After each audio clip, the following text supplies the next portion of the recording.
J'espère que je me trompe, mais je pense que nous nous dirigeons vers une dépression mondiale.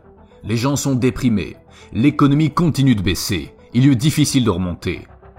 Alors la bonne nouvelle, c'est que le meilleur moment pour créer une entreprise, c'est juste après un crash.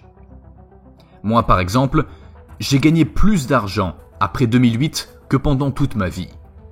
Toutes ces bonnes affaires qui seront à portée de main, vous voyez ce que je veux dire? Il y aura des bonnes affaires partout, mais tout le monde va me dire « Oh, mais vous êtes pessimiste !» Non, en fait, je suis optimiste. Les gens qui se lancent juste après un crash s'en sortent très bien la plupart du temps. Tout le monde peut faire quelque chose, mais ils ne le feront pas, et c'est ça le problème. Je pense que le problème de nombreux Américains, c'est qu'ils se reposent sur leur laurier.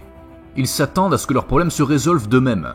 Alors, ce que tout le monde peut faire, comme je l'ai dit dans Fake, mon premier investissement a été une pièce d'or à Hong Kong. J'ai acheté une Krugerrand et je me suis envolé d'un porte-avions au Vietnam. Je suis allé à Hong Kong et j'ai acheté une Krugerrand en or. C'était en 1972. La date est importante parce qu'en 1972, il était illégal pour les Américains de posséder de l'or. J'ai dû faire passer ce petit bébé en contrebande en Amérique. Je l'ai mis dans ma poche, je suis descendu de l'avion et personne n'a vérifié. Je me sentais comme un criminel en faisant passer cette pièce d'or en contrebande, parce qu'il était illégal pour les Américains de posséder de l'or après 1933 sur Roosevelt. Mais cette pièce d'or vaut aujourd'hui près de $2000, parce que je comprends la monnaie, la contrefaçon quantitative et le taux d'intérêt zéro. Je ne fais pas confiance au dollar. Donc, pendant la plus grande partie de ma vie, j'ai économisé de l'or et de l'argent. J'ai des millions en pièces d'or et d'argent. J'ai continué à économiser, parce que je n'ai pas confiance dans le dollar. Tout le monde peut acheter une pièce d'argent aujourd'hui pour $20. Une Silver Eagle coûte $20.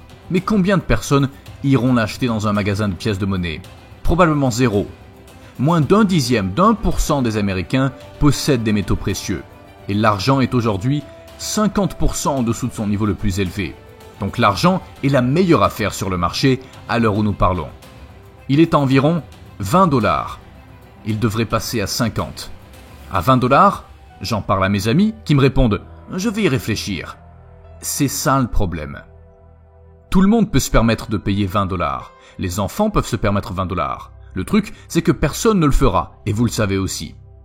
Quand vous avez affaire avec des gens, la plupart sont assez sédentaires, ils veulent continuer à faire la même chose. Je suis heureux, il ne se passera rien, vous essayez juste de me faire peur. Mais j'ai parlé à mon médecin hier soir, il m'a dit « Tu racontes la même chose depuis 25 ans, je ne t'ai jamais écouté. Vous devriez avoir de l'or, vous devriez avoir de l'argent, des œuvres d'art de qualité musée et des biens immobiliers. » Des biens immobiliers qui génèrent du cash flow. J'ai un ami au Panama, il a une ferme d'avocats. Il est là-bas, au Panama, et cultive des avocats. Il me dit, les gens doivent bien manger. Un autre type, un ami à moi, cultive des myrtilles. Mais un autre ami à moi, il vient de Seattle. Il vit encore à Seattle. Il avait une grande maison, ses enfants ont tous déménagé. Il a donc converti les chambres des enfants en appartements d'une chambre. Il a mis une cuisine et des toilettes dans ses petites chambres et loue maintenant 4 chambres. Il gagne plus d'argent aujourd'hui que jamais. Parce que beaucoup de cadres viennent travailler à Seattle. Ils arrivent, ils prennent l'appartement, ils arrivent le dimanche soir, ils partent le vendredi après-midi. Avec cette petite maison, ils gagnent plus d'argent. Il y a quelque chose que vous devriez savoir sur la technologie, toutes ces caméras. C'est ce qu'on appelle l'effet Lindy. Nassim Taleb a écrit à ce sujet. Il dit que tout ce qui est nouveau ces 20 dernières années aura disparu dans 20 ans. Ce qui survivra, c'est l'ancien. Tout le monde se dit, la technologie va perdurer. Ce qui survit est déjà vieux. Si l'or et l'argent survivent, c'est parce qu'ils sont anciens. Le Bitcoin ne survivra peut-être pas, parce qu'il est nouveau. Alors, je ne vous dis pas quoi acheter. Je vous dis juste comment penser. Nassim Taleb a donc un livre intitulé « Antifragile » qui est un excellent livre. C'est fantastique, c'est un gars intelligent. Il parle de notre manière d'enseigner à l'école aujourd'hui, comment nous élevons des enfants hyper fragiles. Il faut avoir des espaces de confort, ne pas les offusquer, on ne peut plus rien leur dire. Nous élevons un tas de futurs adultes fragiles et ceux qui vont survivre ne sont pas fragiles, ils sont antifragiles. Ce qu'il dit, c'est que tout ce qui ne vous tue pas vous rend plus fort. Il dit que lorsque vous allez à la salle de sport et que vous faites de la musculation, vous poussez peut-être 50 kilos, ce qui signifie que la prochaine fois, vous prendrez environ 55 kilos. Les temps difficiles rendent les gens forts, encore plus forts.